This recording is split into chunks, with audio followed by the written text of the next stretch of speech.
आपण पाहत आहात बीबी महाराष्ट्र न्यूज, खबरबात महाराष्ट्राची।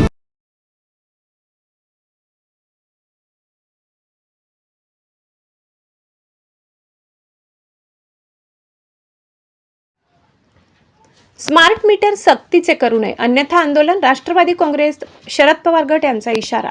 स्मार्ट मीटरमुळे ग्राहकांना अवाजवी व जास्तीची वीज बिले येत असून कोणतीही पूर्वसूचना न देता वीज पुरवठा खंडित केला जात असल्याच्या तक्रारी वाढत आहेत। तसेच स्मार्ट मीटर सक्तीचे नसतानाही ग्राहकांची संमती किंवा पूर्वकल्पना न देता ते बसविले जात असल्याने नागरिकांमध्ये तीव्र नाराजी पसरली आहे। ही प्रक्रिया तात्काळ थांबवावी अन्यथा व्यापक जन आंदोलन उभारले जाईल असा इशारा माजी आमदार संजय चव्हाण यांनी दिलाय। स्मार्ट मीटर संदर्भातील तक्रारी, समस्या आणि नागरिकांच्या सूचना जाणून घेण्यासाठी सटाणा नगर परिषदेच्या सभागृहात विशेष बैठकीचे आयोजन करण्यात आले होते। या बैठकीत नागरिकांनी मोठ्या संख्येने उपस्थित राहून आपल्या समस्या थेट महावितरणच्या अधिकाऱ्यांसमोर मांडल्या। यावेळी बोलताना माजी आमदार संजय चव्हाण यांनी स्मार्ट मीटरच्या अंमलबजावणीतील त्रुटींवर जोरदार टीका केली।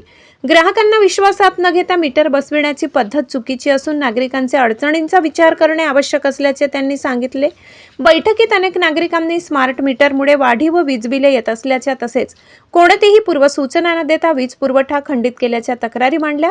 नव्याने बसविण्यात आलेले स्मार्ट मीटर काढून पूर्वीचे पारंपरिक मीटरच पुन्हा बसवावेत अशी एकमुखी मागणी नागरिकांनी केली।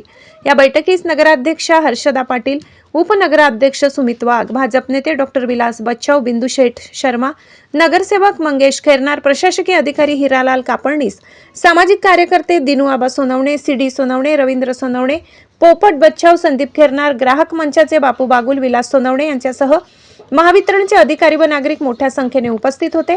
बैठकीत उपस्थित नागरिकांनी स्मार्ट मीटरच्या अंमलबजावणीबाबत पारदर्शकता राखण्याची, ग्राहकांना पूर्वसूचना देण्याची तसेच त्यांच्या तक्रारींचे तातडीने निराकरण करण्याची मागणी केली। नागरिकांच्या भावना लक्षात घेऊन महावितरणने योग्य निर्णय घ्यावा अन्यथा तीव्र लोक आंदोलन उभारण्यात येईल असा इशारा यावेळी देण्यात आलाय। बीबी न्यूज महाराष्ट्रासाठी संतोष जाधव।